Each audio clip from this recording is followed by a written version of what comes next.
Life in a world that keeps changing. Think that it's progress you're making. Copy and paste pretty faces all the time.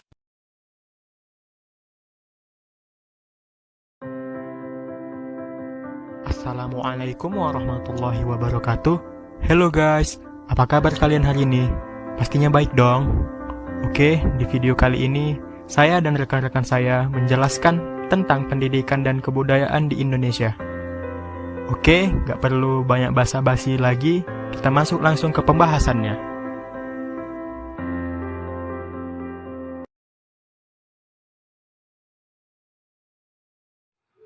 Menurut Kontowijoyo, pendidikan dan kebudayaan adalah dua hal yang tak terpisahkan. Pendidikan merupakan salah satu wujud dari kebudayaan, sedangkan budaya adalah sebuah sistem yang mempunyai koherensi. Menurut Ki Hajar Dewantara, pendidikan merupakan salah satu upaya manusia yang dengan sadar dilakukan oleh manusia untuk mengembangkan manusia itu sendiri serta masyarakatnya. Sementara itu, kebudayaan adalah hasil akal budi manusia untuk memenuhi kebutuhan hidupnya. Oleh karena itu, kebudayaan dalam kehidupan sehari-hari juga mempengaruhi perilaku manusia yang memiliki kebudayaan tersebut.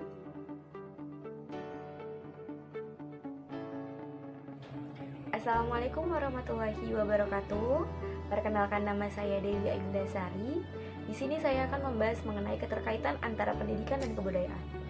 Pembahasan mengenai keterkaitan antara pendidikan dan kebudayaan pastinya sangat berkaitan satu sama lainnya, apalagi dengan kehidupan masyarakat yang hidup dengan bersosial. Kaitan yang erat antara sistem pendidikan dengan kebudayaan yaitu di mana bidang pendidikan itu sebagai sistem, sedangkan sistem sosial budaya itu sebagai suprasistem, di mana sistem pendidikan menjadi bagiannya yang menciptakan kondisi sedemikian rupa sehingga permasalahan yang terjadi dalam kondisi sistem pendidikan itu menjadi sangat kompleks. Artinya, suatu permasalahan intern dalam suatu sistem pendidikan selalu ada kaitannya dengan masalah-masalah di luar dari sistem pendidikan itu sendiri. Jadi, untuk keduanya ini sangat berkaitan, di mana saling membutuhkan. Apalagi pendidikan dan kebudayaan itu sangat-sangat bergantung. Apalagi kita yang bermasyarakat ini, kita belajar juga harus perlu juga dengan kondisi sekitar. Seperti itu untuk pembahasan mengenai keterkaitan antara pendidikan dan kebudayaan.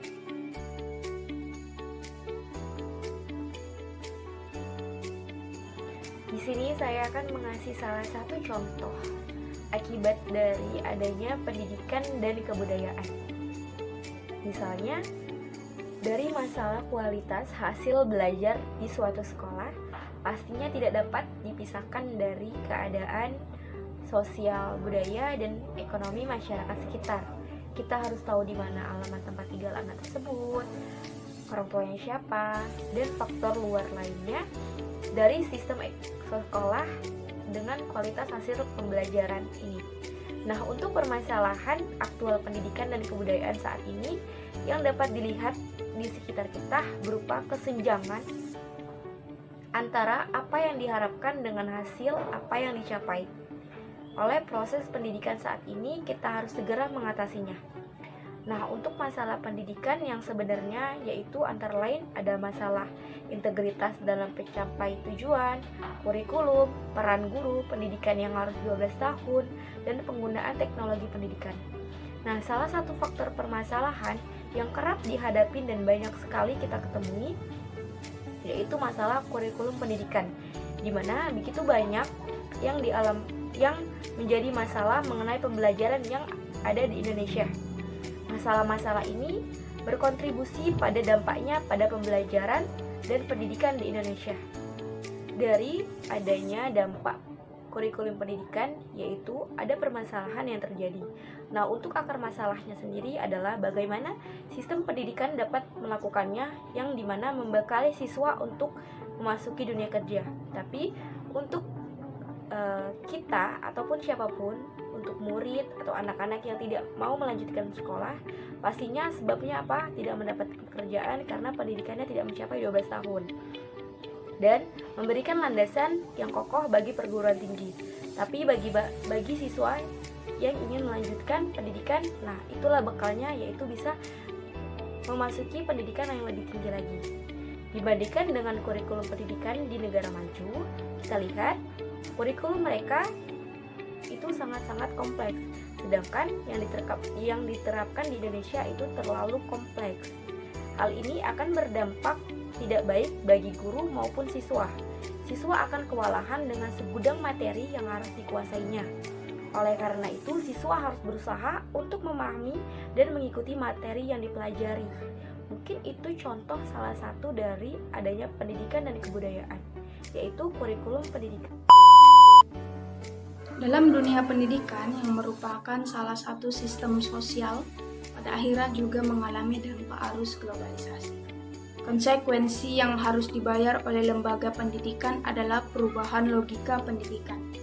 Lembaga pendidikan, baik sekolah ataupun perguruan tinggi, yang semula merupakan pelayanan publik, dengan memposisikan pembelajar sebagai warga negara yang berhak mendapatkan pendidikan yang layak.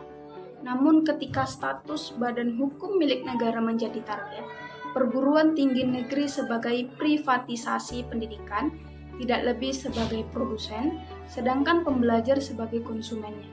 Hal tersebut akan berdampak kepada hal-hal berikut. Yang pertama yaitu biaya pendidikan menjadi mahal, sulit dijangkau oleh masyarakat luas.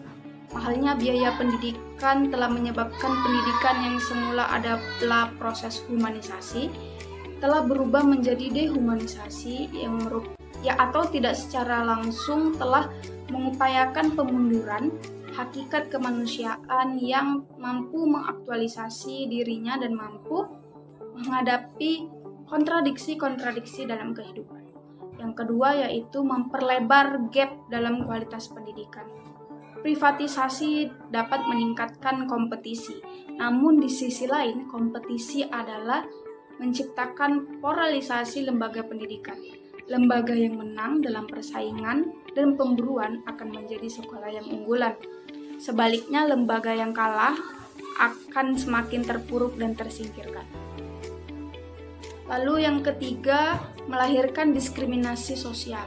Kesempatan memperoleh pendidikan yang semakin sempit dan diskriminatif, sehingga 4 hasil konvensi hak anak, yaitu yang berupa hak bertahan hidup, hak mendapat perlindungan, hak partisipasi, dan hak tumbuh kembang yang harus dijadikan pedoman secara yuridis dan politis telah diabaikan dan dilanggar.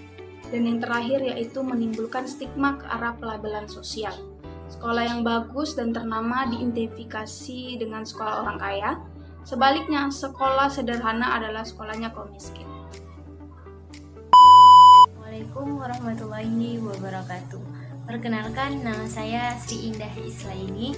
Masalah pendidikan dan kebudayaan ini merupakan masalah yang tidak ada habisnya, mulai dari zaman dahulu sampai sekarang ini.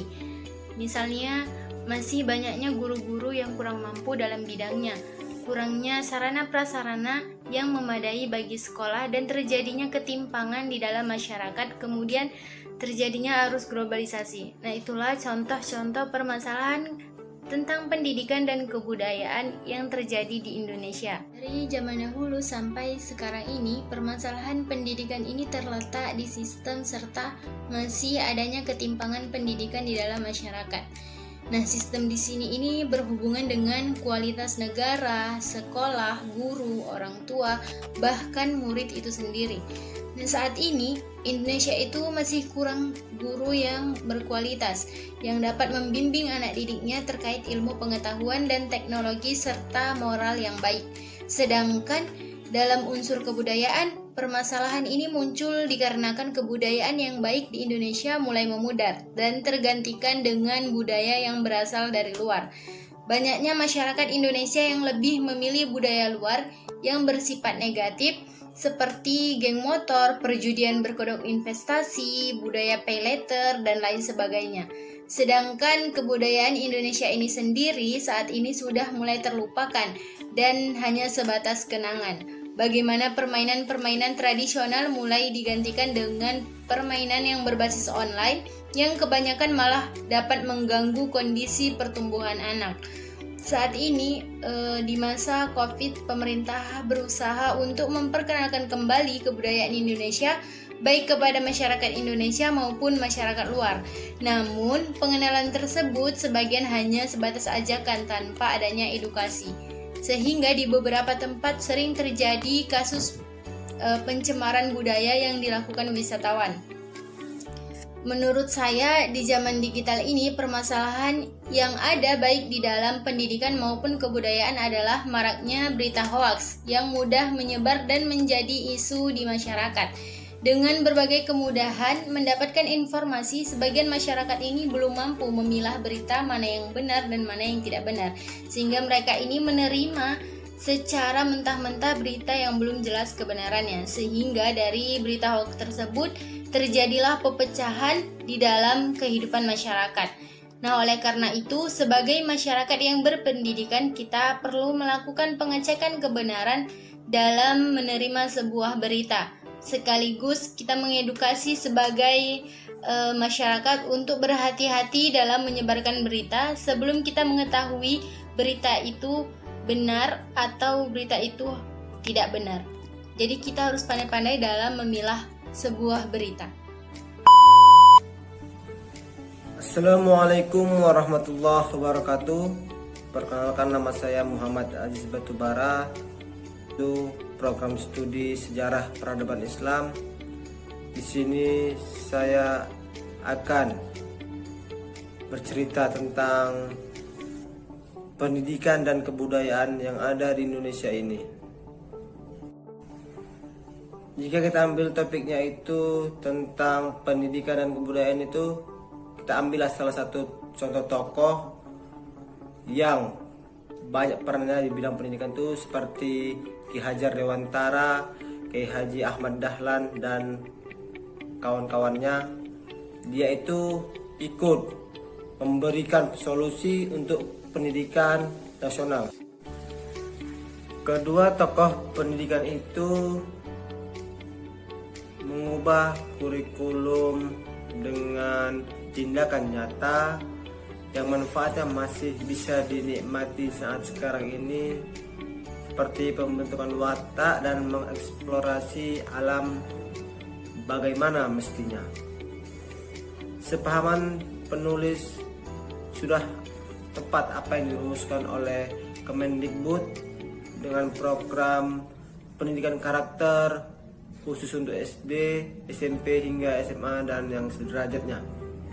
Kalau karakter positif sudah terbentuk di usia ini, maka kelak sebagai generasi penerus menjadi pribadi yang bermartabat dan bekerja keras untuk kepentingan nasional, hingga berlanjut ke perguruan tinggi menjadi pribadi yang gemar mempelajari sesuatu yang bermanfaat, baik yang tergolong ilmu pasti seperti matematika dan lain sebagainya, ataupun ilmu sosial. Dengan begitu akan terpercaya daya saing atau daya tawar untuk kepentingan global dan di waktu yang sama untuk menguatkan nasionalisme negara kita ini, yaitu negara Indonesia. Assalamualaikum warahmatullahi wabarakatuh. Perkenalkan, nama saya Muhammad Rizky. Pembahasan yang akan saya jelaskan yaitu sosial budaya dilihat dari segi teknologi komunikasi. Jika membahas mengenai kehidupan sosial, pasti berkaitan erat dengan kehidupan masyarakat dan hubungan antar anggota masyarakat maupun antar masyarakat satu dengan yang lainnya. Kehidupan masyarakat beserta hubungannya yang beragam menciptakan suatu kebiasaan yang kemudian disebut sebagai sebuah budaya. Maka dapat disimpulkan bahwa sosial budaya merupakan suatu pembahasan mengenai fakta-fakta kebiasaan masyarakat dalam hubungan atau interaksi yang terjadi di dalam kehidupan bermasyarakat.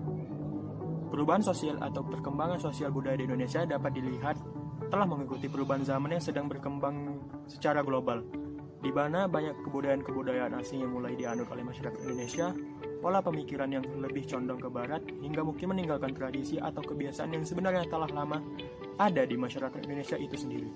Salah satu penyebabnya adalah karena adanya zaman yang semakin berkembang dan teknologi yang semakin canggih yang mempermudah segala aspek kehidupan yang kemudian sangat berpengaruh terhadap kehidupan bermasyarakat Indonesia dalam bersosialisasi maupun berinteraksi. Permasalahan sosial budaya yang terjadi di Indonesia banyak kaitannya dengan teknologi komunikasi. Perkembangan teknologi dan komunikasi memang dapat membantu masyarakat dalam memenuhi kepentingan atau kebutuhannya.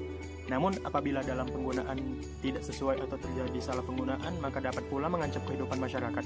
Salah satunya adalah munculnya masalah dalam kehidupan bersosialisasi dan interaksi sosial. Sebagai contohnya sebagai berikut. Teknologi yang sangat berpengaruh saat ini dalam bersosialisasi dan interaksi sosial adalah internet dan handphone. Beda dilihat dalam kehidupan sehari-hari masyarakat Indonesia. Tidak ada satu orang pun secara umum dapat meninggalkan atau kehidupan tanpa handphone dan internet. Apalagi dengan maraknya layanan jejaring sosial atau sosial media yang semakin beragam dan digunakan setiap orang setiap harinya. Memang teknologi membantu untuk berkomunikasi jarak jauh, namun hal ini yang justru mengurangi adanya interaksi dengan lingkungan sekitar. Dengan adanya layanan seperti media sosial justru membuat yang dekat terasa jauh sedangkan yang jauh menjadi dekat. Selain itu, dengan bermain sosial media juga menyita banyak waktu yang seharusnya dapat dimanfaatkan untuk hal penting lainnya, atau juga dapat digunakan untuk berinteraksi dengan lingkungan sekitar. Keadaan ini dapat menyebabkan masalah bagi seseorang karena tidak dapat menjaga hubungan dengan lingkungannya, karena kurangnya komunikasi atau interaksi. Permasalahan sosial budaya seperti ini yang sering disepelekan oleh masyarakat Indonesia, namun sebenarnya sangat berpengaruh bagi nilai maupun kehidupan sosial budaya di Indonesia. Dengan alasannya sebagai berikut. Selain berkurangnya interaksi sosial dalam masyarakat, teknologi dan komunikasi juga merupakan salah satu faktor penyebab masalah sosial atau munculnya permasalahan sosial budaya lainnya di Indonesia. Sebagai contoh seperti semakin maraknya orang yang lalai akan tanggung jawab dan malas terhadap pekerjaan yang seharusnya diselesaikan. Banyak juga masyarakat yang lebih mementingkan eksistensi mereka di dunia maya daripada eksistensi mereka di kehidupan nyata. Padahal perlu diingat bahwa manusia hidup di dunia nyata bukan di dunia maya.